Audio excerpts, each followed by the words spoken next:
राम राम मंडळी, कशात सगळे? तुम्हाला विचार पडला असेल की ही आली नक्की कुठे? तर मी आली होती गावी, म्हणजेच माझं कोल्हापूरला. त्यानंतर मी फ्रेश वगैरे होऊन इथे मी माझ्या मित्राला भेटायला गेले होते आणि ही बघा मित्राची मम्मी कशी बघत होती. त्यानंतर आवरून वगैरे मी चाय प्यायला गेली होती. तोपर्यंतच माझ्या घरच्यांनी बोललं की मोठा हत्ती आला आहे, चला बघायला. त्यामुळे मी इथे गेले होते हत्ती बघायला. हत्ती वगैरे बघून झाल्यावर मी झाली भाई फ्रेश, एकदाची आंघोळ वगैरे करून मस्त इथे रेडी वगैरे झाले. आणि आता रेडी वगैरे झाल्यावर मला जाम भूक लागली होती, त्यामुळे तर आधी मी जेवून घेतलं. जेवल्यानंतर मी परत गेली होती माझ्या मित्राकडे, कारण त्याचं जेवण चालू होतं. आणि तो जेवता जेवता मलाही सांगत होता, घे तू पण खा थोडंसं करून. आणि आज होता स्पेशल डे, कारण मला जायचं होतं कान टोचायला आणि मी खूप खुश होती कान टोचायचं होतं म्हणून.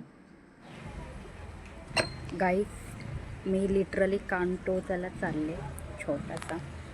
बघूया कसं वाटतं माझ्यावर. इथे मी कान टोचून घेणार आहे. Let's go. त्यानंतर मी कान वगैरे टोचून घेतलं. मी व्हिडिओ नाही घेऊ शकले कान टोचतानाचा, बट खरंच खूप मज्जा आली मला कान टोचल्यावर. इथे मी मस्त आईस्क्रीम खात होती, कारण मी होती खुश. त्यानंतर बघा हा कसा पळत आला होता, कारण मी आली होती म्हणून. आणि मी इथे खूप खुश होती. मी माझ्या काकाला दाखवत होती की मी कान टोचले, त्यामुळे मी इथे खुशीच्या मारे नाचत होती. मग तोपर्यंतच माझ्या घरच्यांनी मला आणि माझ्या भावाला कामं लावलं होतं, त्यामुळे आम्ही गेलो होतो गिरणीला. आणि इथे रात्री आमच्या इथे फंक्शन होतं, तर मी ते बघायला गेली होती. That's end of the day. पुन्हा एकदा भेटूया गाईज न्यू व्लॉगमध्ये. सबस्क्राईब करायला विसरू नका. Bye bye.